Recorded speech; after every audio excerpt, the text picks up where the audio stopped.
પણ દેશ માટે થોડી તપશ્ચર્યા કરી લો એવી મારી આપણે વિનંતી છે. 7મી મે આપણે આપણું અને દેશનું ભાવિ નક્કી કરવાનું છે. 7મી મે આપણે ત્યાં લોકસભાની ચૂંટણીનું મતદાન છે અને આ મતદાન દ્વારા દેશની સરકાર નક્કી થવાની છે, દેશના વડાપ્રધાન નક્કી થવાના છે.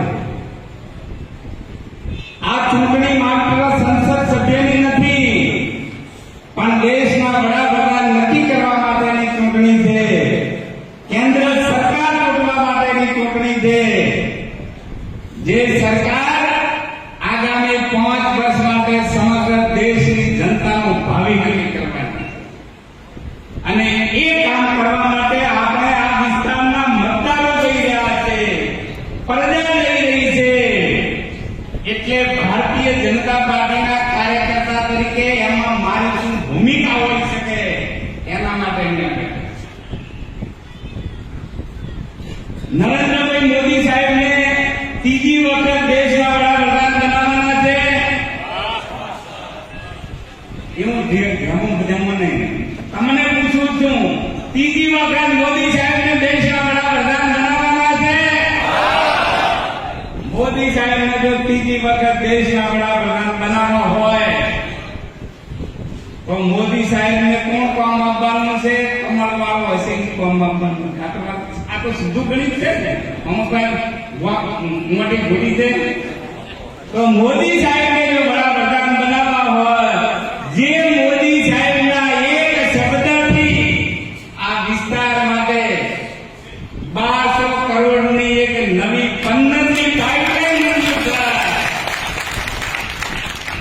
આ વિસ્તારના ધારાસભ્યની ચૂંટણી વખતે આ વિસ્તારની જનતા તમે બધા મને કહેતા હતા સાહેબ બીજું કોઈ કામ તમારાથી થાય, કરવું હોય તો કરજો, પણ પાણીનું કોક કરજો. અને ચૂંટણી પત્યા પછી મેં સંકલ્પ કર્યો, મેં ચૂંટણીમાં પણ કહ્યું હતું કે પાણી લાવવું એ પથ્થરમાંથી તપસ્યા કરીને પથ્થરમાંથી ભગવાન પેદા કરવા જેટલું અઘરું કામ છે. પણ આ વિસ્તારની પ્રજાનું જે સપનું છે, એની જે આકાંક્ષા છે એ પૂર્ણ કરવી મારો સંકલ્પ છે. અને એટલે મેં સંકલ્પ કર્યો કે જ્યાં સુધી આ વિસ્તારના 125 ગામોમાં નર્મદાનું પાણી નહીં પહોંચે ત્યાં સુધી હું કોઈ સન્માન નથી સ્વીકારવાનું. આને ક્યારે કરવું હોય? ભગવાન મૂર્તિમાંથી પેદા કરવા પણ ભરમો તો હોવો જોઈએ ને, આમાંથી ભગવાન પેદા થશે. મને ભરોસો હતો કે નરેન્દ્રભાઈ મોદી સાહેબની સરકાર કરવાની છે અને એટલે મેં સંકલ્પ કરી દીધો. અને સંકલ્પ આગામી સમયમાં આપણે પૂરો કરવાનો. મારે તમને વાત કરવી છે કે 12 મહિનાની અંદર સરકારે શું કર્યું છે આ વિસ્તાર માટે. અહીં પરબતભાઈ પટેલ સાહેબે વાત કરીને ગયા નર્મદા યોજનાની મૂળ યોજનાની અંદર આ નર્મદા મુખ્ય કહેવાતી ગુજરાતમાં ઉગમણા ભાગના તળાવમાં પાણી પહોંચાડવા માટે એ વખતે 14 બાપુને ખબર છે 14 પાઇપલાઇનો હતી. જ્યાં થરાદ સુધીનું કામ અત્યારે ચાલુ છે. 14 પૈકીની છે જે પૂર્ણતા થઈને હમણાં આપણે એને ચાલુ કરી છે. 22 વર્ષની અંદર પહેલી વખત નરેન્દ્રભાઈ મોદી સાહેબ વડાપ્રધાન હતા એ વખતે 14 પાઇપલાઇનો.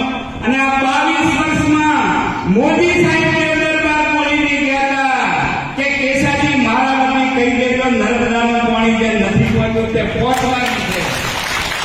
આ મોદી સાહેબના શબ્દોના કારણે 15મી નવી પાઇપલાઇનને રાજ્ય સરકારે મંજૂરી આપી. અને એ કામ આપણે પૂરું કરવાનું છે. મારે તમને કહેવું છે કે આ 14મી પાઇપલાઇન એની સાથે સાથે સુજલામ સુફલામ એની વહન ક્ષમતા વધે. બાપુ અને અમારા પ્રયત્નોના કારણે 2017ની અંદર ભૂગોળી ખાતેનું સાયકલ જે તૂટેલું હતું એ લગભગ એનું કામગીરી પૂર્ણ થઈ ગઈ છે.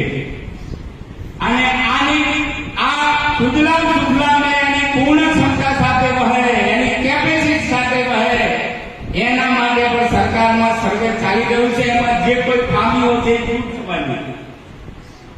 નર્મદાની મુખ્ય કેનાલ ગોદાથી ફાફડાડી જે 14 ગામ આવે છે, એમાંથી કેટલાક ગામો એવા છે કે જે આખે ગામ એ પશ્ચિમ ભાગમાં છે પણ કમાન્ડ એરિયામાં નથી.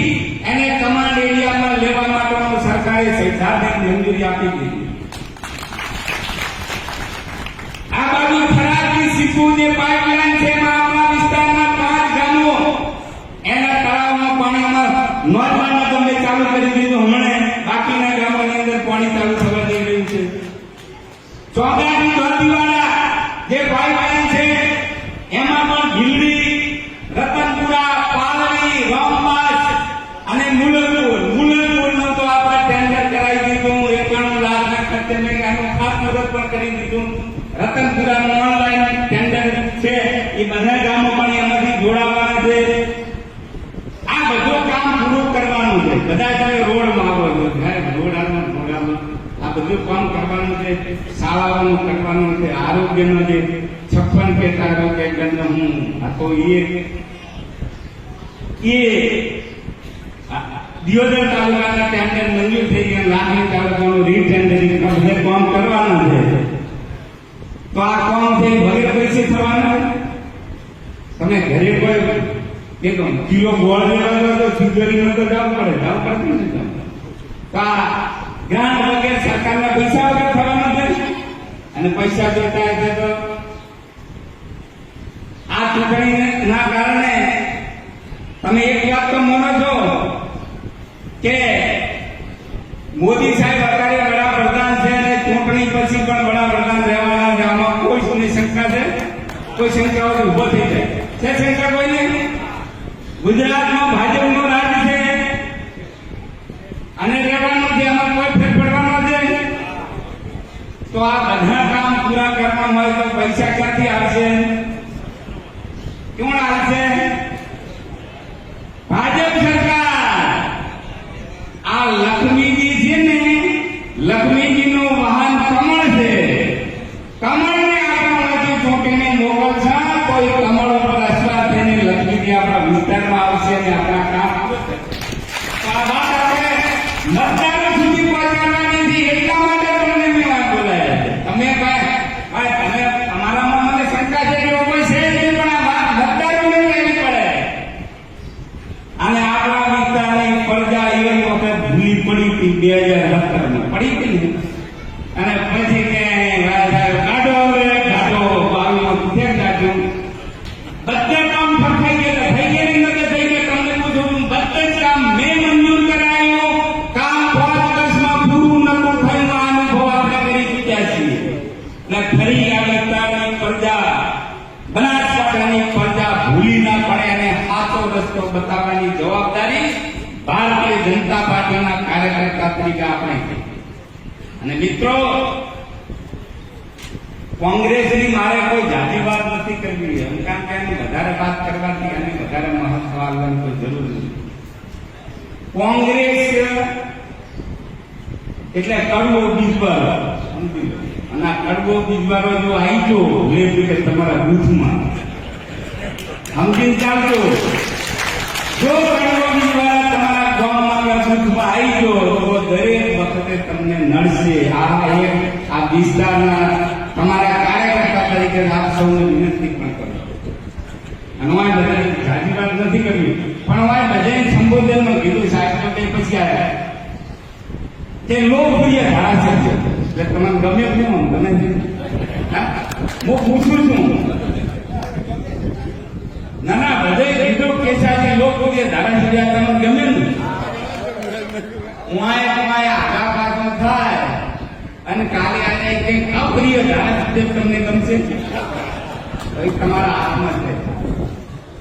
અને હું આપને વાત કહેવા માંગુ, આ વિસ્તારની જનતા 54 સમાજો છે. એ 54 સમાજ કોઈ મોટો હોય કે નાનો હોય, મેં કદી મને વોટ આલ્યો હોય કે ના આલ્યો, મેં કોઈ સમાજ પ્રત્યે કોઈ ભેદભાવ રાખ્યો નથી. 54 સમાજને મેં મારા ગણ્યા. આ વિધાનસભાની ચૂંટણીની અંદર જે પૂછો જે ગામ માઇનસ છે તે એના માટે લડવાઈ પ્રતિજ્ઞા કરી છે કે વિસ્તાર સુધી ગામ સુધી પાણી પહોંચાડવા માટે જ્યાં સુધી નહીં પહોંચે ત્યાં સુધી. મિત્રો, આ મોદી સાહેબનો જે આ વિસ્તાર માટે ખાસ પ્રેમ છે. આયા હતા ચૂંટણી, વિધાનસભાની ચૂંટણી પહેલા અંબાજી, અને અમે ગયા હતા નીચે લાઈનઅપમાં એટલે રિસીવ કરવા, અને સાહેબ મને મળ્યા એવો મને ધબ્બો મારે છે. તમે હજી જોઈ ગયો મારે તો ન મળે. સનાતન આવ્યા ડેરીના ઉદઘાટનમાં એ વખતે મારું બહુડું પકડ્યું તો નહીં, બહુડું મારું નતું પકડ્યું, તમારું પકડ્યું, આ વિસ્તારની જનતાનો પકડ્યું હતું. અને એમને મેસેજ આવ્યો કે દિયોદરની વિસ્તારની જનતા સાથે નરેન્દ્ર મોદી છે. એ મેસેજ માટે અને દિયોદર દ્વારા આપણી સભામાં આવ્યા હતા. આપણે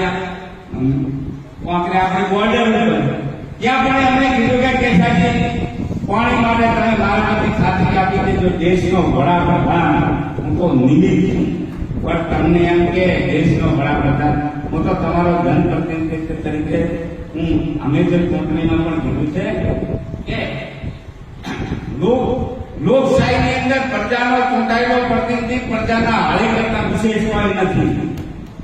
એને પોતાની માલિકી કે પ્રજા કઈ રીતે જોડવાનું હોય છે એ રીતે હું તમારા હાળી તરીકે કે તમારા કાર્યકર્તા તરીકે મોદી સાહેબ એમ કે દેશનો વડાપ્રધાન જેની દુનિયામાં ડંકો વાગે છે એ વડાપ્રધાન એમ કે સાહેબ તમે મારા વતી ખાતરી આપી દેજો. આનાથી આ વિસ્તાર માટે આપણે સેના માટે રાજકારણ છીએ, સત્તા માટે છીએ, પૈસા માટે છીએ, આપણે છીએ આ વિસ્તારની જનતાનું કલ્યાણ થાય. અને આપણું લક્ષ્ય છે ભાજપનું. સત્તા એ અમારું અંતિમ લક્ષ્ય નથી, સિંહાસન અમારા અંતિમ લક્ષ્ય નથી, પણ સત્તાને સેવાનું માધ્યમ બનાવી અને વિકાસના ફળ છેવાડાના માનવી સુધી પહોંચે.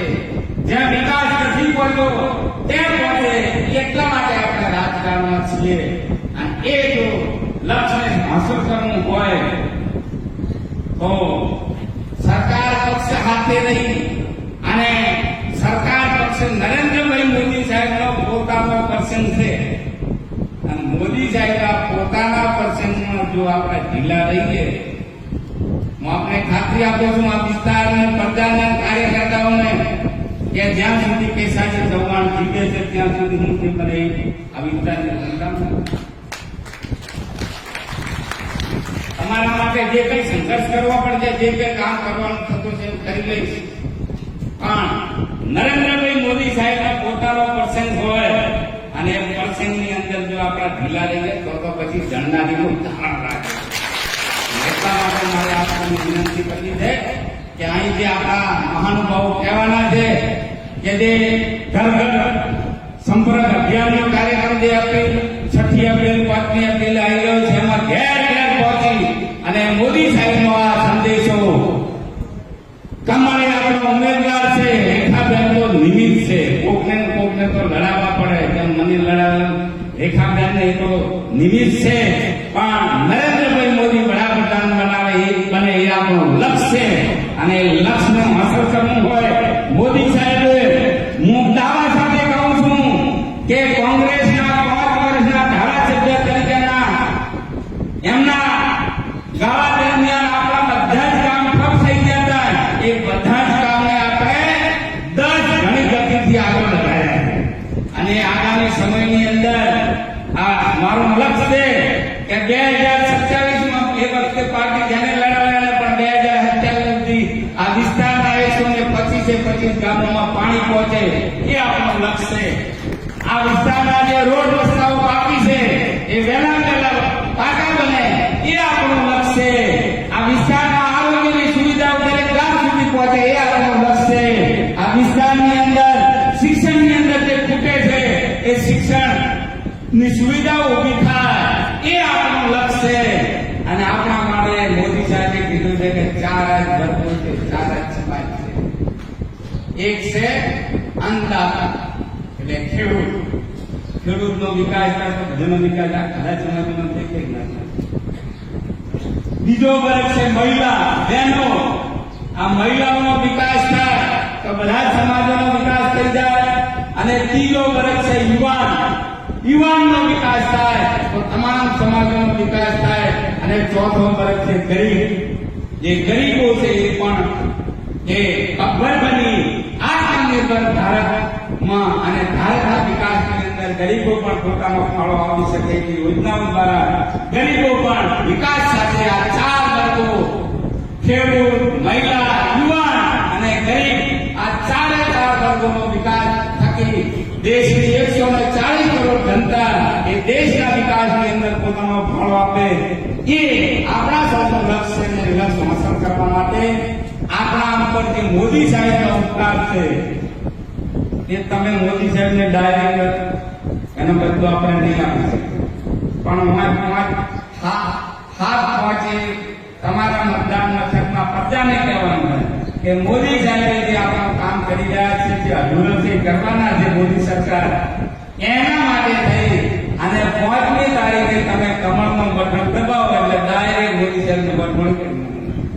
એ કામ આપણે સંકલ્પ કરવાનું છે.